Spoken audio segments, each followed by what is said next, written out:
नमस्कार दोस्तों, पिछले कुछ दिनों से आपने न्यूज़ और अखबारों में देखा होगा कि श्रीलंका अपनी आर्थिक नीतियों के चलते धीरे धीरे बर्बाद हुआ है। हालात ये हो गए हैं कि राष्ट्रपति को देश छोड़कर भागना पड़ा। आखिरकार श्रीलंका में ऐसा क्या हुआ कि वहां की जनता ने राष्ट्रपति से इस्तीफा मांग लिया और यही नहीं, जनता ने उनके घर पर भी कब्जा कर लिया। आज इस वीडियो में बात करेंगे श्रीलंका की फाइनेंशियल क्राइसिस की और बात करेंगे कि आखिरकार श्रीलंका में ये नौबत आई क्यों। पिछले कुछ दिनों से श्रीलंका में महंगाई को लेकर जनता काफी परेशान है, जहां रोजमर्रा की चीजें जैसे दवाइयां और राशन काफी महंगे हो गए हैं और श्रीलंका भी इस स्थिति में नहीं है कि वो दवाइयों और जरूरत की तमाम चीजें इंपोर्ट कर सके। बिजली और फ्यूल को बचाने के लिए स्कूल और कॉलेज बंद कर दिए गए हैं। पेट्रोल और डीजल की कीमतें आसमान छू रही हैं। हालात ये हो गए हैं कि पेट्रोल पंप पर आर्मी को तैनात करना पड़ा। बिजली बचाने के लिए स्ट्रीट लाइट बंद की जा रही है और जनता सड़कों पर आकर राष्ट्रपति गोटबाया राजपक्षे से इस्तीफा मांग रही है। लेकिन ये हालात केवल एक ही दिन में पैदा नहीं हुए। इन सब की शुरुआत होती है सन 2009 में, जब श्रीलंका एक लंबे अंतराल के बाद गृह युद्ध से बाहर आता है, विदेशी बाजार में अपने प्रोडक्ट को बेचने के बजाय घरेलू बाजार में उतारता है, जिसके चलते श्रीलंका में फॉरेन एक्सचेंज का संकट खड़ा हो जाता है। श्रीलंका में आए इस फाइनेंशियल क्राइसिस के लिए पूर्व राष्ट्रपति गोटबाया राजपक्षे और उनके भाई महिंद्रा राजपक्षे को जिम्मेदार बताया गया है। सन 2019 में उनके टैक्स कटौती के निर्णय से $1.4 बिलियन से अधिक का नुकसान हुआ। इस वजह से रेटिंग एजेंसियों में श्रीलंका का ग्रेड डाउन हो गया और विदेशी बाजार में उनकी पहुंच खत्म हो गई। बर्बादी का आलम यहीं खत्म नहीं हुआ, इसके आगे भी सरकार ने और कई फैसले गलत लिए, जिनमें से एक फैसला था ऑर्गेनिक फार्मिंग का।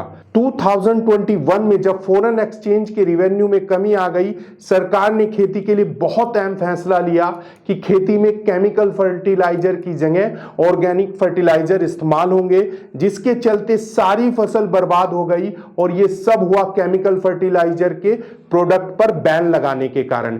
श्रीलंका के फर्टिलाइजर प्रोडक्ट पर बैन लगाने के कारण उसे अपनी फर्टिलाइजर की पूर्ति विदेशी बाजारों से करनी पड़ी, जिसके कारण श्रीलंका का फॉरेन एक्सचेंज कम हो गया।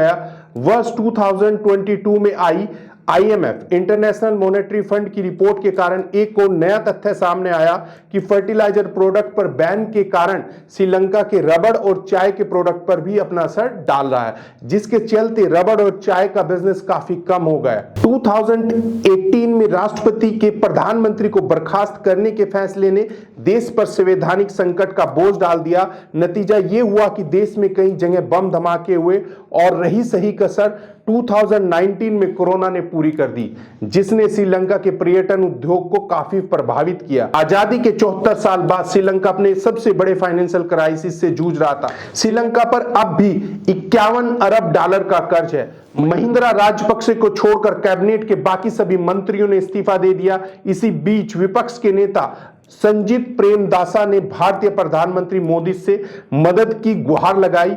वहीं इस विपरीत परिस्थिति में जिस भारत से लंका दूर हो रहा था और चाइना से अपनी दोस्ती बढ़ा रहा था, उसने अपनी दोस्ती का हाथ श्रीलंका की ओर बढ़ाते हुए उसे $3.8 मिलियन दिए। विदेश मंत्री जयशंकर ने कहा कि श्रीलंका को विपरीत परिस्थितियों से निपटने में भारत सरकार हर संभव मदद करेगा। श्रीलंका की इस हालत का दोषी जनता चाइना को भी मानती है और उसके खिलाफ सड़कों पर नारेबाजियां भी कर रही हैं, जिसकी वजह यह भी है कि राजपक्षे सरकार ने जनता को टैक्स में भारी छूट दी, जिसके चलते उसे चाइना से काफी कर्ज लेना पड़ा, जो आज तक श्रीलंका चाइना को नहीं चुका पाया।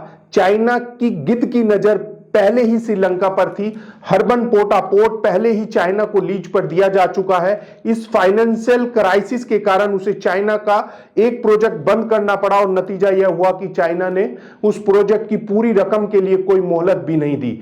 चाइना ने पहले ही श्रीलंका की हालत का फायदा उठा लिया और अब विपरीत परिस्थितियों में उसे अपने दोस्ताना संबंध भी खत्म कर लिए। जनता ने चाइना के खिलाफ नारेबाजी की और हालात यहां तक पहुंच गए कि उन्होंने प्रधानमंत्री रानिल विक्रमसिंघे के घर पर आग लगा दी और राष्ट्रपति गोटबाया के राजमहल को घेर लिया, जिसके कारण प्रधानमंत्री ने अपना इस्तीफा सौंप दिया। श्रीलंका की इस हालत को देखते हुए क्या भारत को श्रीलंका से सबक लेना चाहिए? आज के दौर में सभी राजनीतिक पार्टियां चुनाव को जीतने के चक्कर में फ्री की स्कीम चला रही हैं, अपने राजकोष को खत्म कर रही हैं, जो भारत को एक आने वाले वित्तीय संकट की ओर धकेल सकती हैं। आपको क्या लगता है? अपनी राय कमेंट बॉक्स में जरूर डालें और वीडियो को लाइक करें और बेल आइकन को दबा दें, जिससे नई वीडियो का नोटिफिकेशन मिलता रहे। धन्यवाद।